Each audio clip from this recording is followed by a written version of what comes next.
खबर वही जो आपके लिए है ज़रूरी। एसएमडी न्यूज़ लेकर आया है हर अपडेट की गहरी पड़ताल और सच्चाई का आईना। मैं हूं आपके साथ और आप देख रहे हैं एसएमडी न्यूज़, हर पल हर खबर पर नज़र। मौसम विभाग के अनुसार मानसून अगले 3 से 4 दिनों में यूपी, उत्तराखंड, एमपी और बिहार के शेष हिस्सों में आगे बढ़ेगा। आज दिल्ली में बारिश की संभावना नहीं है और अधिकतम तापमान 41 डिग्री सेल्सियस तक रह सकता है, जबकि यूपी में 30 जून तक हीट वेव का अलर्ट जारी किया गया है। दूसरी ओर पूर्वोत्तर, मध्य और दक्षिण भारत के 13 राज्यों में 3 जुलाई तक भारी से बहुत भारी बारिश की चेतावनी है। उत्तराखंड सहित पहाड़ी इलाकों में तेज हवाओं के साथ बारिश की संभावना है। वहीं मछुआरों को 2 जुलाई तक समुद्र में न जाने की सलाह दी गई है। उत्तर प्रदेश के मुख्यमंत्री योगी आदित्यनाथ ने नोएडा और यमुना सिटी में 9,228 रुपये करोड़ की विकास परियोजनाओं का शिलान्यास और उद्घाटन किया। उन्होंने कहा कि कभी जंगलराज के लिए बदनाम रहा जेवर आज समृद्धि और प्रगति के मंगलराज का प्रतीक बन चुका है। उत्तर प्रदेश अब देश का सबसे बड़ा मोबाइल निर्माण हब बन गया है और यहाँ जल्द ही जेवर एयरपोर्ट से कमर्शियल उड़ानें शुरू होने वाली है। इस दौरान उन्होंने इलेक्ट्रॉनिक्स मैन्युफैक्चरिंग क्लस्टर में 6,750 रुपये करोड़ के निवेश की 3 परियोजनाओं की आधारशिला भी रखी। दिल्ली विकास प्राधिकरण की नागरिक आवास योजना 2026 के तहत दिल्ली के नरेला और सीरसपुर जैसे इलाकों में मात्र 9 रुपये 60 पैसे लाख की शुरुआती कीमत पर रेडी टू मूव फ्लैट मिल रहे हैं, जिन पर 25% तक की विशेष छूट भी दी जा रही है। EWS और LIG और MIG और HIG श्रेणियों के इन फ्लैटों का आवंटन पहले आओ पहले पाओ के आधार पर पूरी तरह ऑनलाइन किया जा रहा है। इस योजना में आवेदन करने की आखिरी तारीख 30 जून है और अब केवल 48 घंटे का समय बचा है, जिससे पहली बार घर खरीदने वालों और मध्यम वर्गीय परिवारों के लिए दिल्ली में आशियाना पाने का यह एक बेहतरीन मौका है।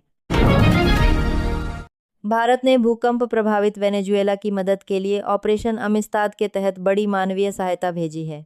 26 जून को भारतीय वायुसेना के 2 C-17 ग्लोबमास्टर विमानों से 30 टन राहत सामग्री, 6 टन दवाएं, मेडिकल उपकरण और 2 भीष्म क्यूब पोर्टेबल अस्पताल वेनेजुएला पहुंचे। इसके साथ ही भारतीय सेना की फील्ड हॉस्पिटल यूनिट और 41 सदस्यों की एक अनुभवी बचाव व मेडिकल टीम भी वहां राहत कार्यों में मदद के लिए पहुंच चुकी है। विदेश मंत्री S जयशंकर ने इस मिशन की जानकारी साझा करते हुए आपदा राहत के प्रति भारत की वैश्विक प्रतिबद्धता को दोहराया है। दिल्ली NCR में भीषण गर्मी और उमस का प्रकोप जारी है, जहां अधिकतम तापमान 41.3 डिग्री और न्यूनतम तापमान 30.3 डिग्री सेल्सियस दर्ज किया गया। हालांकि मौसम विभाग के अनुसार अगले 6 दिनों तक दिल्ली का मौसम बदला रहेगा और 28 व 29 जून को दोपहर या शाम के समय गरज चमक के साथ हल्की बारिश और 40 से 50 किमी घंटा की रफ्तार से तेज हवाएं चल सकती है। इसके बाद 30 जून से तापमान में गिरावट आएगी और मौसम विभाग ने 1 और 2 जुलाई के लिए भारी बारिश का येलो अलर्ट जारी किया है, जिससे तापमान गिरकर 34 से 36 डिग्री सेल्सियस तक आ जाएगा और लोगों को गर्मी से राहत मिलेगी। भारत सरकार 29 जून को आरोग्य सेतु ऐप का नया वर्जन आरोग्य सेतु 2.0 लॉन्च करने जा रही है, जो अब कोविड-19 ट्रैकर से बदलकर एक पर्सनल हेल्थ रिकॉर्ड ऐप बन जाएगा। इस नए ऐप के जरिए यूजर्स अपना आयुष्मान भारत हेल्थ अकाउंट बनाने और डिजिटल स्वास्थ्य रिकॉर्ड को सुरक्षित मैनेज व शेयर करने में सक्षम होंगे। इसमें AI generated health insights, wearable devices से डेटा सिंक और आयुष्मान CAPF स्कीम जैसी आधुनिक सुविधाएं शामिल की गई है।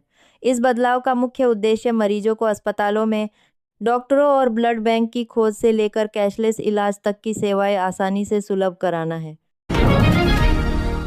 मौसम विभाग के अनुसार मानसून के अगले 3 से 4 दिनों में यूपी, उत्तराखंड, बिहार और MP सहित कई राज्यों में आगे बढ़ने की संभावना है। आज दिल्ली, राजस्थान, बिहार और मध्य प्रदेश में बारिश का अलर्ट जारी किया गया है, जहां कुछ स्थानों पर 70 किलोमीटर प्रतिशानी में आगे बढ़ने की संभावना है। घंटे की रफ्तार से तेज आंधी चल सकती है। वहीं यूपी और उत्तराखंड में गरज चमक के साथ धूल भरी आंधी और आकाशीय बिजली गिरने की चेतावनी दी गई है। हालांकि बारिश के बावजूद पूर्वी उत्तर प्रदेश में 28 जून तक गंभीर लू की स्थिति बनी रहेगी। Akshay Kumar starrer comedy film welcome to the jungle ने रिलीज होते ही बॉक्स ऑफिस पर बम्पर कमाई शुरू कर दी है और 2 दिनों में इसका वर्ल्ड वाइड कलेक्शन 57.50 करोड़ पहुंच गया है।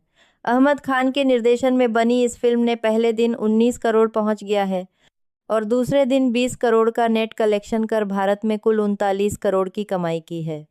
350 करोड़ के भारी भरकम बजट वाली इस फिल्म में सुनील शेट्टी, परेश रावल और रवीना टंडन समेत 34 दिग्गज कलाकारों की लंबी फौज है, जो दर्शकों को कॉमेडी, एक्शन और रोमांस का डबल डोज दे रही है। केंद्रीय गृह और सहकारिता मंत्री अमित शाह ने गांधीनगर में सहकारी मॉडल पर आधारित भारत टैक्सी सेवा लॉन्च की है, जिसका उद्देश्य ड्राइवरों और ग्राहकों को शोषण से बचाना है।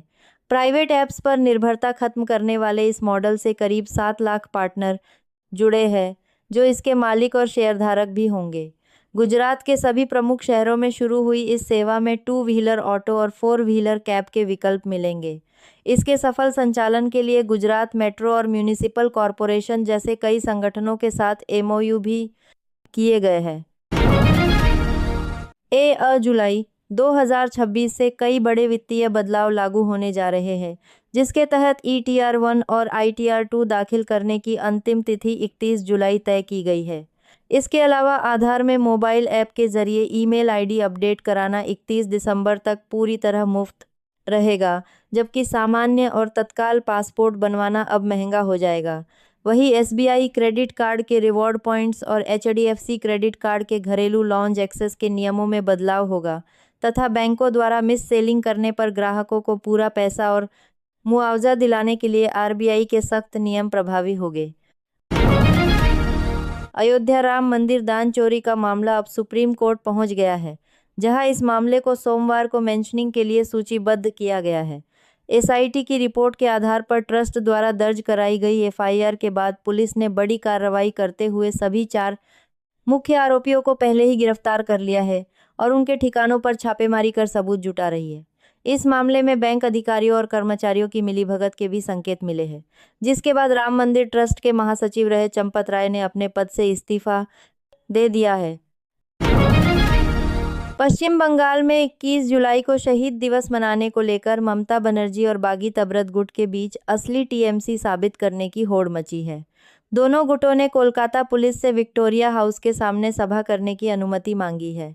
ममता बनर्जी ने हर हाल से मांगी है चलेता में वहां जुटने का ऐलान किया है, जबकि बाकी गुट भी पार्षदों के साथ बड़ी रैली की तैयारी में है। मंत्री अग्निमित्रा पाल ने नियमों के तहत ही कार्यक्रम करने की सलाह दी है। मिर्जापुर द मूवी का टीजर रिलीज होते ही यूट्यूब पर नंबर 1 पर ट्रेंड कर रहा है और इसे मात्र 2 दिनों में 31 मिलियन से ज़्यादा व्यूज़ मिल चुके हैं। यह फिल्म 4 सितंबर को सिनेमाघरों में रिलीज होने के लिए तैयार है, जिसमें कालीन भैया, मुन्ना भैया और गुड्डू पंडित के साथ इस बार बबलू पंडित के रोल में जितेंद्र कुमार नजर आएंगे। फिल्म के इस टीजर की सफलता की जानकारी एक्सेल एंटरटेनमेंट ने सीरीज के मशहूर डायलॉग "ये भी ठीक है" के साथ सोशल मीडिया पर साझा की है।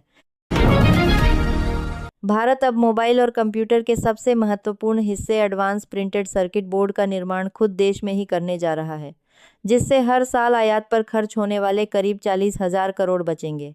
केंद्रीय मंत्री अश्विनी वैष्णव और मुख्यमंत्री योगी आदित्यनाथ ने उत्तर प्रदेश के जेवर में एक नए इलेक्ट्रॉनिक्स मैन्युफैक्चरिंग क्लस्टर की आधारशिला रखी है। इसके तहत दक्षिण कोरियाई कंपनी के साथ मिलकर 3,250 करोड़ का जॉइंट वेंचर शुरू हो रहा है, जहां जीरो लिक्विड डिस्चार्ज तकनीक पर आधारित पर्यावरण अनुकूल प्लांट लगाए जाएंगे। इस पहल से भारत पुर्जों के आयात पर निर्भरता खत्म कर डीप मैन्युफैक्चरिंग हब बनेगा और स्थानीय स्तर पर लगभग 3,000 लोगों को सीधा रोजगार मिलेगा। हरियाणा के मुख्यमंत्री नायब सैनी के हस्तक्षेप के बाद उत्तराखंड में स्थानीय लोगों और निहंग सिखों के बीच हेमकुंड साहिब यात्रा के दौरान हुआ विवाद सुलझ गया है। निहंग संगठनों की मुलाकात के बाद CM सैनी ने उत्तराखंड के CM पुष्कर सिंह धामी से फोन की यात्रा कर दिया है, पर बात की और अपने राजनीतिक सलाहकार तरुण भंडारी को मध्यस्थता के लिए भेजा। कई घंटों की बातचीत के बाद उत्तराखंड प्रशासन ने गिरफ्तार किए गए 4 निहंगों को जल्द जमानत पर छोड़ने सहित अन्य मांगों पर भरोसा दिलाया, जिसके बाद निहंगों ने अपना विरोध मार्च टाल दिया। दिल्ली की मुख्यमंत्री रेखा गुप्ता ने सभी कोचिंग संस्थानों को सुरक्षा मानकों का पालन करने के लिए 1 महीने का अल्टीमेटम दिया है। ऐसा न करने पर उल्लंघन पाए जाने वाले संस्थानों को सील कर दिया जाएगा। सरकार इसके लिए जल्द ही एक सख्त कानून भी लाएगी। यह फैसला लखनऊ के एक कोचिंग सेंटर में हुए दर्दनाक हादसे के बाद लिया गया है, जिसमें 15 बच्चों की मौत हो गई थी और इसके तहत दिल्ली के 923 कोचिंग संस्थानों की व्यापक जांच के आदेश दिए गए हैं। मुख्यमंत्री ने छात्रों से भी असुरक्षित सेंटरों की शिकायत सीधे सरकार से करने की अपील की है। पैन इंडिया स्टार प्रभास की आगामी फिल्म फौजी के 3 दिसंबर 2026 को सिनेमाघरों में रिलीज होने की चर्चा है। हालांकि इसकी आधिकारिक घोषणा होना बाकी है। हॉरर कॉमेडी द राजा साहब के बाद यह इस साल उनकी दूसरी रिलीज होगी। इस फिल्म में प्रभास के अपोजिट ईमानवी नजर आएंगी, जबकि मिथुन चक्रवर्ती, अनुपम खेर और जया प्रदा जैसे बॉलीवुड कलाकार भी अहम भूमिकाओं में हैं। इसके अलावा प्रभास की अगली बड़ी फिल्म स्पिरिट 5 मार्च 2027 को रिलीज होगी और वे कल की 2 पर भी काम कर रहे हैं। मध्य प्रदेश के मुख्यमंत्री डॉक्टर मोहन यादव ने अंतर्राष्ट्रीय एमएसएमई दिवस पर घोषणा की है कि राज्य सरकार साल 2027 को युवा वर्ष के रूप में मनाएगी और जनवरी में भोपाल में ग्लोबल इन्वेस्टर्स समिट का भव्य आयोजन किया जाएगा। ने सिंगल क्लिक से 760 से अधिक इकाइयों को प्रोत्साहन राशि और 137 स्टार्टअप्स को 1.5 करोड़ की सहायता दी। उन्होंने बताया कि प्रदेश में एमएसएमई क्षेत्र में नारी शक्ति का प्रतिनिधित्व 59% बढ़ा है। साथ ही वर्ष 2026 को कृषक कल्याण वर्ष घोषित कर किसानों को बिना ब्याज लोन की सुविधा दी गई है। समाजवादी पार्टी के अध्यक्ष अखिलेश यादव ने दावा किया है कि यदि उत्तर प्रदेश विधानसभा चुनाव में भाजपा दोबारा जीतती है तो भविष्य में देश में चुनाव ही नहीं होंगे। आजमगढ़ में पत्रकारों से बात करते हुए उन्होंने कहा कि जनता बदलाव के लिए तैयार है और पार्टी सामाजिक न्याय व पीडीए एजेंडे के साथ आगे बढ़ रही है। इसके साथ ही अखिलेश और सांसद डिंपल यादव ने अयोध्या राम मंदिर में चढ़ावा चोरी मामले को बेहद निंदनीय बताते हुए इस पर आई एसआईटी रिपोर्ट और जांच की निष्पक्षता पर गंभीर सवाल उठाए हैं। प्रधानमंत्री नरेंद्र मोदी ने मन की बात के 135वें एपिसोड में भारत की बढ़ती आत्मनिर्भरता की सराहना करते हुए कहा कि स्वदेशी आईएनएस दूनागिरी संशोधक और अग्रय के शामिल होने से देश समुद्र से आकाश तक सुरक्षित है। उन्होंने विमानन क्षेत्र में मेड इन इंडिया C-295 विमान की पहली सफल उड़ान और खेल जगत में विश्व योगासन चैंपियनशिप में भारत द्वारा 114 पदक जीतकर शीर्ष पर रहने की प्रशंसा की। इसके अलावा पीएम ने असम में हरगिला पक्षी के संरक्षण नांदेड़ के एक परिवार द्वारा ग्रामीणों का बीमा कराने की पहल और सरकार की सुरक्षा व जीवन ज्योति बीमा योजनाओं की सफलता का जिक्र किया।